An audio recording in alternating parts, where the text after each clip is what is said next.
കൊണ്ട് ഓരോ പ്രവാസിയും ചെയ്യേണ്ടത് വീട് ഒരു കമ്പൽസറി ആണെന്ന് വീണ്ടും പറയുന്നില്ല. നിങ്ങൾക്കത് പ്രൈമറി ആയിട്ട് തോന്നുന്നുണ്ടെങ്കിൽ നിങ്ങൾ വീടിന് വേണ്ടി നിങ്ങൾക്ക് പണം ചെലവഴിക്കാം.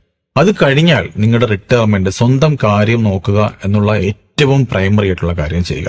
ഒരു 30 വയസ്സിലൊക്കെ നിങ്ങളൊരു 10-15 വർഷത്തേക്ക് ഇൻവെസ്റ്റ് ചെയ്താൽ ഒരു 45 വയസ്സാകുമ്പോൾ നിങ്ങളുടെ ഒരു നല്ല സമയത്ത് നിങ്ങൾക്ക് നാട്ടിലെത്തി സുഖമായി ജീവിക്കാൻ സാധിക്കും. അപ്പൊ നിങ്ങൾ ചെയ്യേണ്ടത് നിങ്ങളുടെ പ്രൈമറി ഗോള് സെറ്റ് ചെയ്യുക എന്നുള്ളതാണ്. അത് വീടാണെങ്കിൽ ഓക്കെ, അത് വീടിന് വേണ്ടി കുറച്ചുനാൾ നിങ്ങൾ സമയം മാറ്റിവെക്കുന്നു, നിങ്ങളുടെ സമ്പത്ത് മാറ്റിവെക്കുന്നു. അതിനുശേഷം റിട്ടയർമെന്റ് ഒരു 15 വർഷത്തേക്കെങ്കിലും നിങ്ങളുടെ കയ്യിൽ എത്ര സേവിങ് എമൗണ്ട് ഉണ്ടോ, അത് ഞാൻ ഒരു കാൽക്കുലേഷൻ നിലയിലാണ് മുമ്പ് പറഞ്ഞത് 20,000 റുപ്പീസ് എന്ന്. ഇനിയിപ്പോൾ അതില്ലെങ്കിൽ പോലും, അതിനെ കുറച്ചൊരു എമൗണ്ട് ആണെങ്കിൽ പോലും നിങ്ങൾ ആ എമൗണ്ട് ഇൻവെസ്റ്റ് ചെയ്യുക.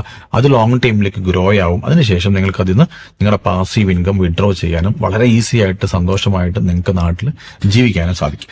ഇതിനോടൊപ്പം ഒരു എമർജൻസി ഫണ്ടും നിങ്ങളുടെ കയ്യിൽ ഉണ്ടാവണം. കാരണം നിങ്ങളുടെ ജോലിയൊക്കെ നഷ്ടപ്പെട്ടു എന്നുള്ള ഒരു സമയത്ത് നിങ്ങൾക്ക് ഒരു 4 മാസമെങ്കിലും ജീവിക്കാനുള്ള ഒരു എമർജൻസി ഫണ്ട് എപ്പോഴും നമ്മുടെ കയ്യിൽ ഉണ്ടാവണം.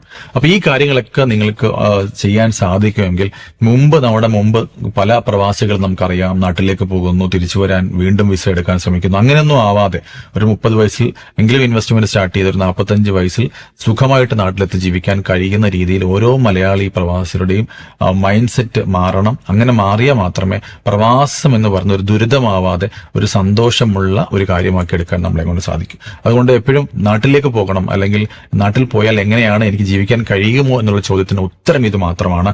നിങ്ങളല്ല തീരുമാനിക്കേണ്ടത് നിങ്ങൾക്ക് നാട്ടിൽ പോകാൻ കഴിയുമോ എന്നുള്ളത്. നിങ്ങളുടെ ബാലൻസ്, അതായത് ബാങ്ക് ബാലൻസും നിങ്ങളുടെ നിക്ഷേപ തുകയുമാണ് തീരുമാനിക്കേണ്ടത് നിങ്ങൾക്ക് നാട്ടിലേക്ക് പോകാൻ കഴിയുമോ എന്നുള്ളത്. അല്ലെങ്കിൽ നിങ്ങൾക്ക് നാട്ടിൽ മറ്റൊരു സെക്കൻഡ് ഇൻകം ഉണ്ടാകണം. ഈ വീഡിയോ തീർച്ചയായിട്ടും ഒരുപാട് പ്രവാസികൾക്ക് ഉപകാരപ്പെടും. നിങ്ങൾക്ക് പറ്റുമെന്നുണ്ടെങ്കിൽ, നിങ്ങൾക്ക് ഈ വീഡിയോ ഉപകാരപ്പെട്ടു എന്ന് തോന്നുന്നുണ്ടെങ്കിൽ മറ്റുള്ളവരിലേക്ക് എത്തിക്കാൻ വേണ്ടി വീഡിയോ ഷെയർ ചെയ്യണമെന്ന് ഒരിക്കൽ കൂടി അഭ്യർത്ഥിക്കുന്നു. Thank you.